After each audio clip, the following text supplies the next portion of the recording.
Good afternoon, everyone. And I also am pleased, as Gillian says, to note that we are the first health board in Scotland to become an affiliate member of the Supplier Development Programme.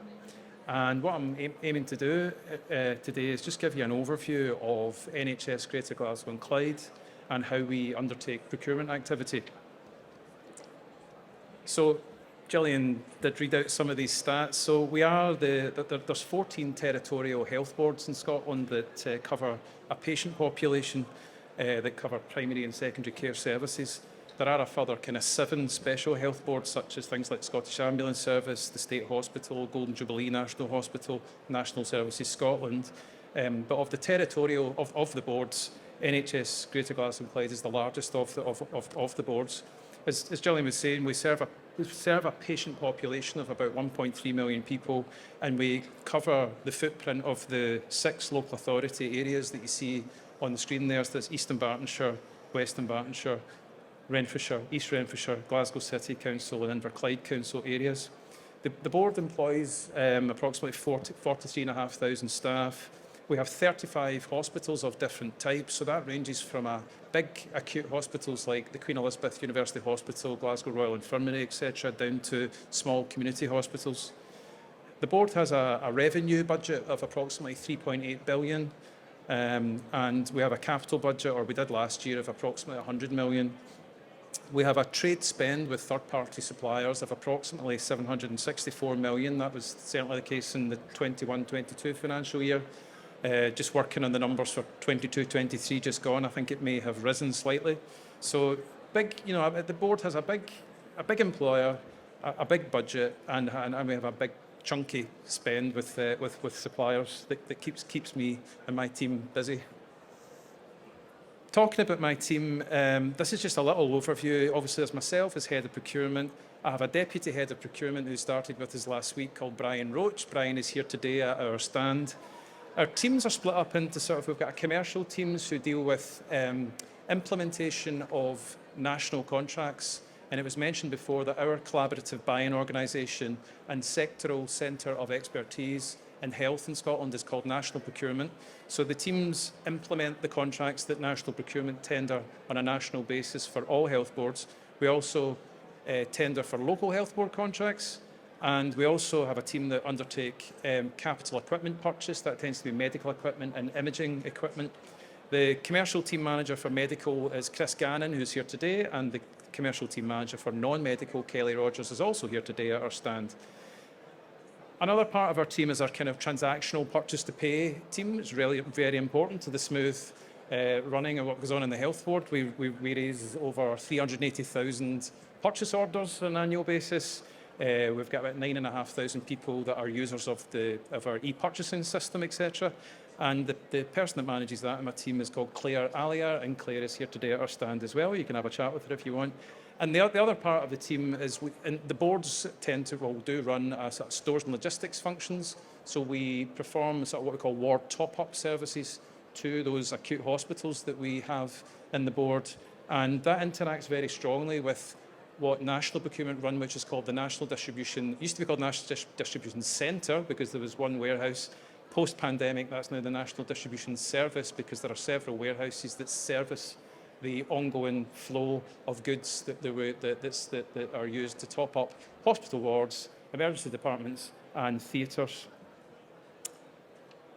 Also within the board, we have what we call devolved procurement areas. So we've got a devolved team that deal with IT contract area.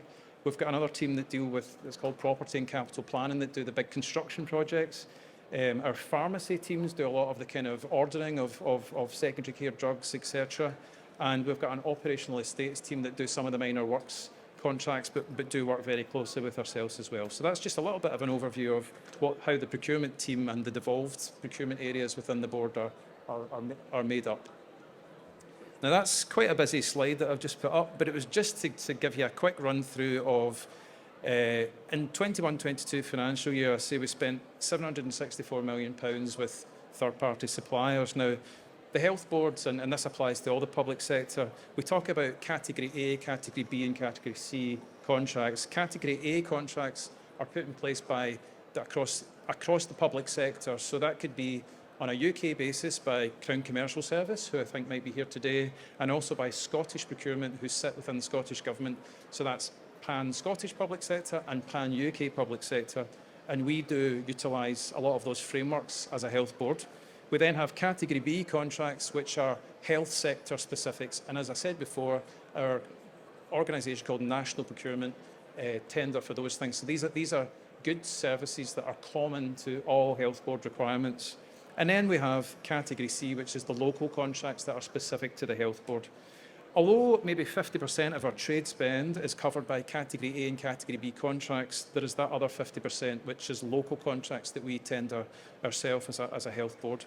Approximately a third of that trade spend is actually in the category of pharmaceuticals. Not a great surprise if you think about what health boards do. That's things like secondary care drugs that are prescribed in hospitals, and also home care services that support medicines and services to keep people supported at home.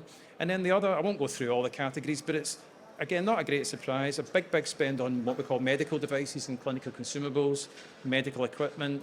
There are big chunky spend in estates, what we call health and social care, which are services that are delivered directly to end users and patients, information communication technology and so on, and things like that. And the list gets smaller as you go down the categories, but it's just to give you a flavour of, and that split, although different health boards have different trade spend, they all pretty much adhere to those proportionally to those same categories of spend. So that's what we spend our money on as a health board. Something that we have been doing more of, I would say, in the last, say, 4 or 5 years, is looking at the societal benefit of procurement. There is a desire to sort of look beyond what you call traditional procurement metrics about money, finance, etc., into those wider societal benefits of procurement spend. Increasingly, we are making links with our public health teams that are in the health boards. Now, unlike councils, the boards don't have economic development functions, but we do have public health teams that are concerned with the public health of the population that we serve, and that includes trying to prevent things, like drug and alcohol addiction, and increasing, economic opportunities within the area that prevents people perhaps getting into those sorts of areas. So we're increasingly making the links with our public health teams. We've also got there's legislative drivers. So for those that are not aware, there was the Procurement Reform Scotland Act in Scotland in 2014, and that has general duties for contracting authorities like ourselves around sustainability, supported businesses, and specific duties around community benefits. So there's legislative drivers as well. And also, within our local procurement strategy in the board, we do have a desire to sort of, what we want to know more about our SME base. That's why we like to come to events like this and engage with suppliers. And we're looking obviously at, what market intelligence is out there in terms of what does our SME base have to offer. And it very much ties in with our procurement strategy objectives. Talking about local spend, we've got an information source that some people call Spikes Cavell. That's the kind of sort of colloquial name for it, but I think its proper name is the Scottish Procurement Information Hub. And that's something that all public bodies that procure in Scotland upload their spend data to annually.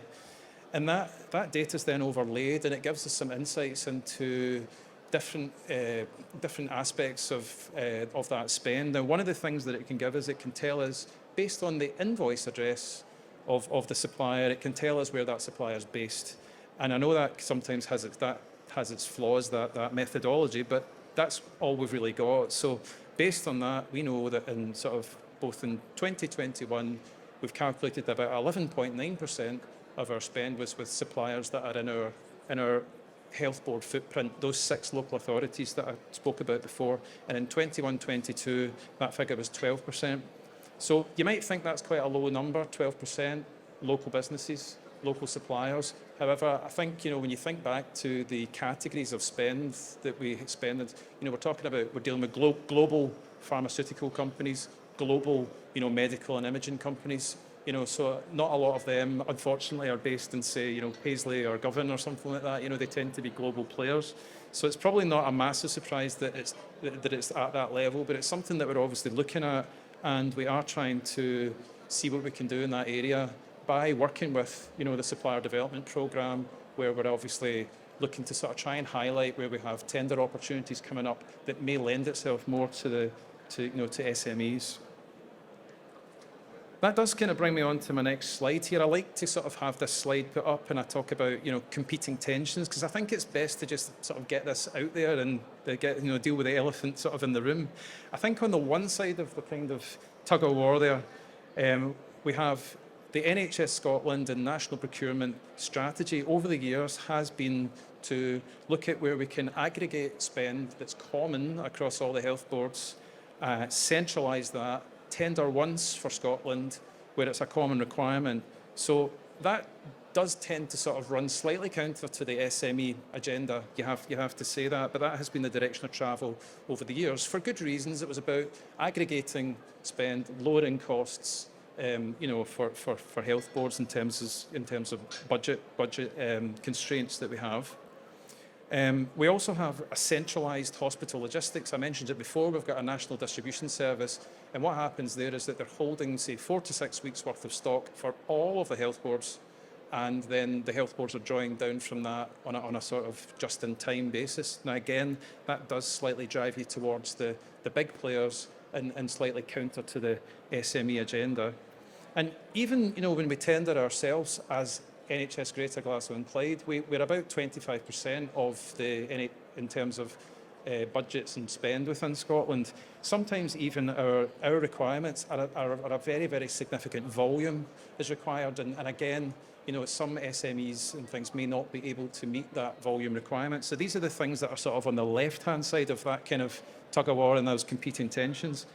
The other thing that I'd say is, external procurement regulations. Hopefully you all know that, procurements for goods and services over £50,000 are subject to external regulations, either the Procurement Reform Scotland Act or the Public Contract Scotland regulations, and that requires us as contracting authorities to expose those requirements to competition on an open, fair and equal, transparent basis.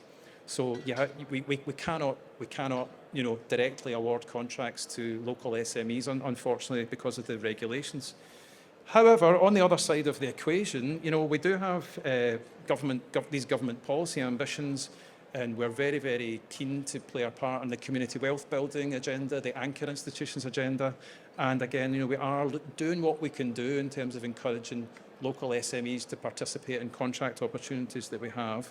And we do have a sort of, local health board localism agenda where we are, as I say, looking to encourage SME involvement. So I think it's just best, I like to just put it out there that there are these competing tensions, and what we're trying to do is, I suppose, is chart a middle road down the middle of that, and try and do what we can to sort of, hopefully, like I say, move the dial on that 12% spent with local SMEs. Could we increase that through the levers, I suppose, that we have at our disposal at the moment?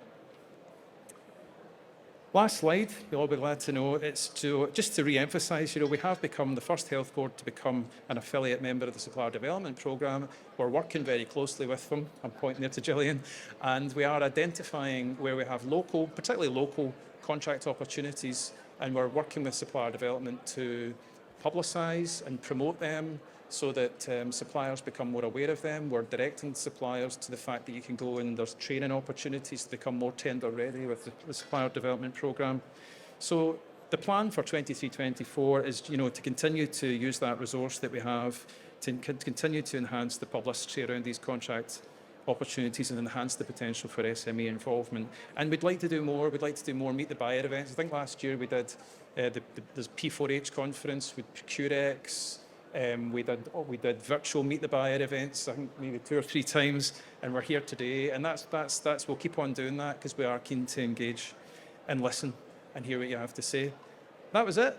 I hope that was useful. Just an overview of how the health board, how we procure, and what some of the challenges and opportunities are. But thank you very much for listening.